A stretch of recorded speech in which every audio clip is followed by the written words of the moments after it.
اللہ کے نام سے شروع جو بہت مہربان رحمت والا ہے۔ دوستو، آج ہم جانیں گے ارطغرل غازی میں دکھائے گئے مشہور کردار حضرت ابن العربی کے بارے میں۔ آپ کو پتہ ہوگا انٹرنیٹ پر، یوٹیوب پر سب جگہ ایک سیریل جس کا نام ارطغرل غازی ہے۔ یہ سیریل تیزی کے ساتھ پوری دنیا میں دیکھا اور پسند کیا جا رہا ہے۔ ارطغرل غازی کے پیر و مرشد تھے حضرت ابن العربی رحمۃ اللہ علیہ۔ دوستو، آپ نے اس ڈرامے میں دیکھا ہوگا ان کا کردار۔ ویسے تو ارطغرل غازی ڈرامے میں بہت سے اہم کردار ہیں، لیکن آج ہم حضرت ابن العربی رحمۃ اللہ علیہ کے بارے میں جانیں گے۔ حضرت ابن العربی رحمۃ اللہ علیہ کا پورا نام شیخ اکبر محی الدین ابو بکر ابن عربی رحمۃ اللہ علیہ ہے۔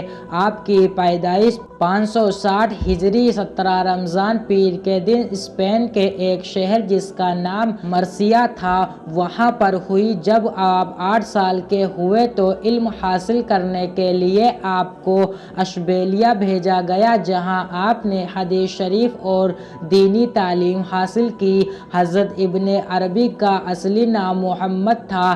آپ کا نسب حاتم تائی سے ملتا ہے۔ آپ کے والد کا اسم گرامی حضرت علی بن محمد الحاتمی تھا۔ حضرت ابن العربی ایک نیک بزرگ تھے۔ حضرت ابن العربی رحمۃ اللہ علیہ کی پیدائش کے بارے میں بتایا گیا ہے کہ آپ کے والد محترم حضرت علی بن محمد عبداللہ کو کوئی اولاد نہیں تھی۔ آپ حضرت سیدنا غوث پاک رحمۃ اللہ علیہ کے خاص مرید تھے۔ وہ سیدنا غوث پاک کی بارگاہ میں ہمیشہ جاتے اور ان سے اپنا حال بیان کرتے۔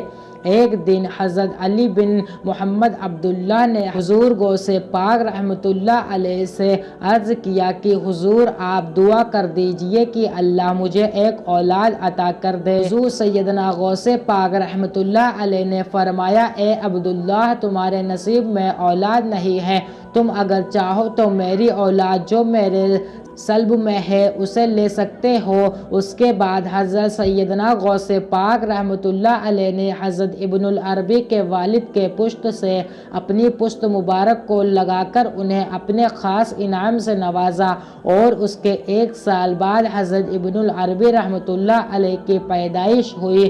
سبحان اللہ! اسپین کے شہر مرسیا میں پیر کے دن 17 رمضان 560 ہجری کو حضرت ابن العربی رحمۃ اللہ علیہ اس دنیا میں تشریف لائے۔ کچھ وقت کے بعد ابن العربی رحمۃ اللہ علیہ کے والد انہیں غوث پاک رحمۃ اللہ علیہ کی بارگاہ میں لے کر حاضر ہوئے۔ حضور سیدنا غوث اعظم رحمۃ اللہ علیہ نے حضرت ابن العربی کو اپنی گود میں لیا اور انہیں اپنی فیض سے مالا مال کر دیا۔ ایک روایت کے مطابق حضور سیدنا غوث پاک رحمۃ اللہ علیہ نے ہی آپ کا نام رکھا تھا۔ اصل میں ابن العربی کہلانے کی ایک وجہ یہ بھی ہے، جہاں آپ نے علم حاصل کیا وہاں عربی پر زیادہ توجہ دی جاتی تھی۔ حضرت ابن العربی اپنے علم کی بدولت ایک طبیب بھی تھے، ہر مرض کا بہترین علاج جانتے تھے۔ حضرت ابن العربی کے پاس اس وقت بڑے بڑے بادشاہ آتے اور اپنی پریشانی بیان کرتے اور آپ انہیں اس پریشانی سے نجات بھی دلا دیتے۔ اللہ نے آپ کو وہ بلندی بخشی جس کی وجہ سے آپ اس وقت بہترین عالم اور حکیم تھے۔ کچھ وقت کے بعد آپ اس وقت کے سبھی بزرگ اور صوفی سے فیض حاصل کر چکے تھے۔ آپ اللہ کی یاد میں ہمیشہ مشغول رہنے لگے۔ اس کے بعد آپ نے 38 سال کی عمر میں اشبیلیہ کو چھوڑ دیا اور آپ نے مصر کی طرف اپنا سفر طے کیا۔ مصر آ کر آپ نے علوم حاصل کیا۔ کچھ روایتوں کے مطابق مصر، بغداد، شام ہوتے ہوئے مکہ شریف پہنچے۔ مکہ مکرمہ میں آپ نے لمبے وقت تک قیام کیا اور وہاں اللہ کی عبادت کرتے رہے اور 608 ہجری میں آپ واپس بغداد آئے۔ اس طرح سے آپ ہمیشہ سفر کیا کرتے تھے۔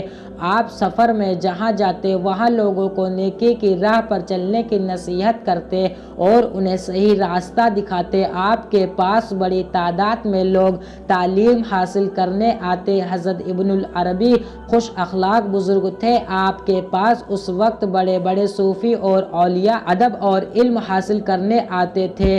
حضرت ابن العربی کی جتنی تعریف کی جائے اتنی کم ہے۔ آپ عبادت، ریاضت اور زہد و تقوی میں بے مثال شخصیت تھے۔ آپ ہمیشہ لوگوں کو نصیحت کیا کرتے تھے، انہیں ان کے اصل مقصد کی یاد دلاتے کہ اللہ نے تمہیں دنیا میں اپنی عبادت اور لوگوں کی بھلائی کے لیے بھیجا ہے۔ ان کی بارگاہ میں جو بھی آتا برے کاموں سے توبہ کر لیتا۔ آپ نے بہت سی کتابیں بھی لکھی ہیں۔ آپ کے اقوال اور ہدایتیں لوگوں کے لیے ایک بہترین تحفہ ہے جس سے وہ اپنی دنیا اور آخرت سنوار سکتے ہیں، کیونکہ آپ شریعت اور طریقت کے مطابق اپنی زندگی گزارا کرتے تھے۔ آپ کی تصویر دنیا کی بہت سی لائبریری میں آج بھی موجود ہے۔ حضرت ابن العربی بڑے بڑے مسئلے کو آسانی سے حل کر لیتے تھے۔ 627 ہجری کا واقعہ، حضرت ابن العربی دمشق میں موجود تھے۔ آپ نے پیارے آقا محمد مصطفیٰ صلی اللہ علیہ وسلم کی زیارت کی۔ اللہ کے پیارے نبی نے آپ کو بہت سے خوبیوں سے نوازا۔ آپ کے مرید جن کا نام شیخ صدر الدین تھا، وہ فرماتے ہیں کہ ہمارے پیر ابن العربی اگر کسی کا حال معلوم کرنا چاہتے تو اس کی طرف بس نظر ڈالتے اور اس کا پورا حال بیان کر دیتے۔ حضرت ابن العربی کی پیدائش 560 ہجری میں ہوئی اور حضور غوث پاک کی وفات 561 ہجری میں ہوئی۔ اس بات سے یہ پتہ چلتا ہے کہ آپ حضور غوث پاک سے مرید نہیں تھے۔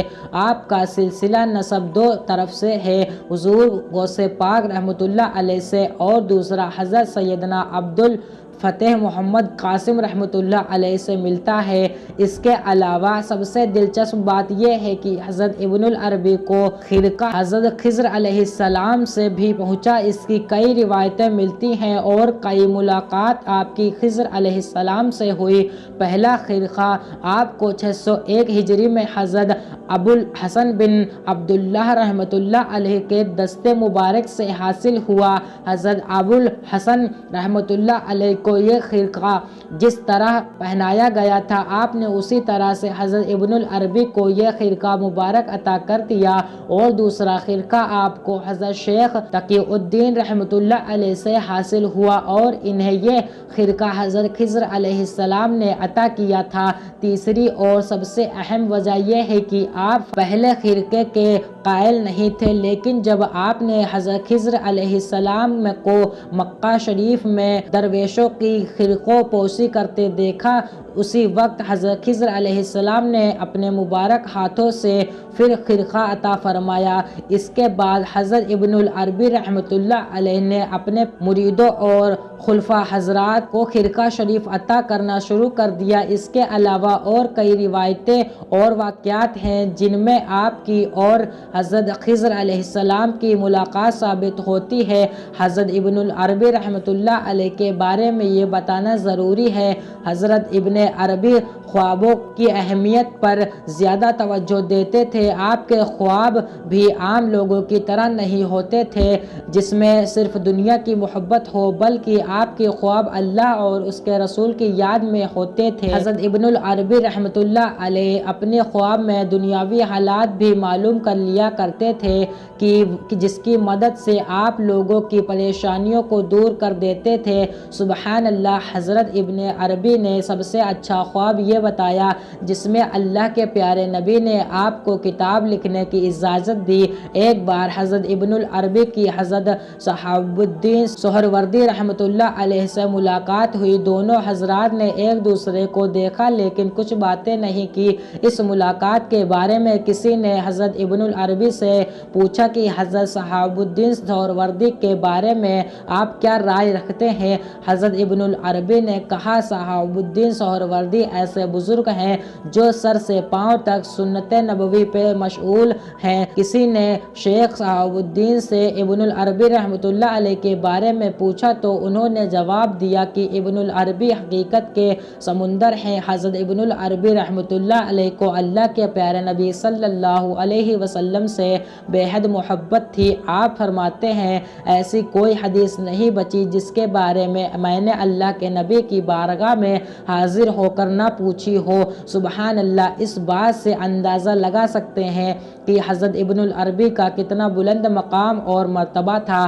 حضرت ابن العربی نے فرمایا، میں جو کچھ بھی اپنی مجلسوں میں بیان کرتا ہوں اور جو کچھ بھی لکھا ہے وہ سب کچھ قرآن پاک سے لکھا ہے، کیونکہ مجھے اللہ کی طرف سے قرآن شریف کے خزانے کی چابی عطا ہوئی ہے۔ اس طرح ایک بار اس وقت کے بادشاہ نے کسی کے بہکاوے میں آ کر ابن العربی کو بلوایا اور کہا، میں تمہیں سولی پر چڑھاؤں گا، تمہیں قتل کروں گا۔ یہ بات سن کر حضرت ابن العربی مسکرائے اور فرمانے لگے، یہ سر سولی پر نہیں چڑھایا جا سکتا ہے۔ آپ نے فرمایا، اگر تم میرا سر کاٹو گے تو اس شہر میں سبھی کے سر کٹے ہوئے ملیں گے، اگر تمہیں یقین نہیں تو میری ایک انگلی کی ناخن کاٹ کر تو دیکھو۔ جب بادشاہ نے آپ کی ناخن کاٹی تو شہر کے سبھی لوگوں کی ناخن کٹی ہوئی ملی۔ وہ بادشاہ ڈر گیا اور فوراً اس نے معافی مانگ لی۔ اللہ اکبر۔ دوستو، اسی طرح آپ نے اپنی زندگی میں بہت سی کرامتیں دکھائی ہیں اور لوگوں کو گمراہی سے بچا کر صحیح راستہ دکھایا ہے۔ جو کوئی بھی اپنی زندگی اللہ کی راہ میں ڈال دیتا ہے، اللہ اسے اسی طرح سے بلندی بخشتا ہے اور انہیں دنیا کا سب سے طاقتور انسان بنا دیتا ہے۔ اللہ والوں کی یہی شان ہوتی ہے کہ وہ اللہ کی دی ہوئی طاقت سے لوگوں کو صحیح راستہ دکھایا کرتے ہیں۔ دوستو، اس وقت جو ڈرامہ پوری دنیا میں پسند کیا جا رہا ہے، جس کا نام ارطغرل الغازی ہے، جس میں حضرت ابن العربی کا کردار دکھایا گیا ہے، جسے دیکھ کر کچھ لوگوں نے اس کردار کے بارے میں اپنے الگ الگ رائے دینی شروع کر دی، لیکن ان لوگوں نے حضرت ابن العربی رحمۃ اللہ علیہ کے حکایات یا ان کی کتابیں نہیں پڑھی۔ آپ ایک صوفی تھے، اس وقت کے کئی بڑے بڑے صوفی درویشوں نے آپ سے تعلیم حاصل کیا ہے، آپ کے فیض سے لاکھوں کروڑوں لوگوں نے زندگی بدلی ہے۔ حضرت ابن العربی رحمۃ اللہ علیہ اس کے بعد واپس دمشق پہنچے اور لوگوں کو تعلیم دیتے آپ دمشق میں ہی وصال فرما گئے۔ 23 ربیع الاول 638 ہجری جمعہ کی رات آپ نے وصال فرمایا۔ آپ کی مزار شریف کے بارے میں بتایا جاتا ہے کہ آپ کی مزار کو کئی سال تک عام لوگوں سے چھپا دیا گیا تھا، کیونکہ کچھ لوگ حضرت ابن العربی رحمۃ اللہ علیہ کے دشمن بن گئے تھے۔ صرف خاص لوگ جو آپ کے ساتھ رہا کرتے تھے انہیں ہی مزار شریف کا پتہ معلوم تھا۔ پھر کئی سالوں بعد سلطان سلیم ملک نے آپ کا مزار خوبصورت طریقے سے تعمیر کروایا۔ آپ کا مزار دمشق کے ایک پہاڑ پر ہے۔ محترم عزیز دوستو، حضرت ابن العربی رحمۃ اللہ علیہ وہ عظیم اور روحانی شخصیت کے مالک تھے جس کا مثال نہیں۔ ارطغرل الغازی ڈرامہ دیکھ کر بہت سے لوگوں نے کہا کہ حضرت ابن العربی کے بارے میں کچھ معلومات دیجیے، جس کے بارے میں یہ ویڈیو آپ لوگوں تک پہنچا رہا ہوں۔ امید کرتا ہوں آپ کو ہماری یہ ویڈیو پسند آئی ہوگی۔ دوستو، اگر آپ کو ہماری یہ ویڈیو پسند آئی ہے تو برائے مہربانی ویڈیو کو شیئر ضرور کریں۔ خدا حافظ۔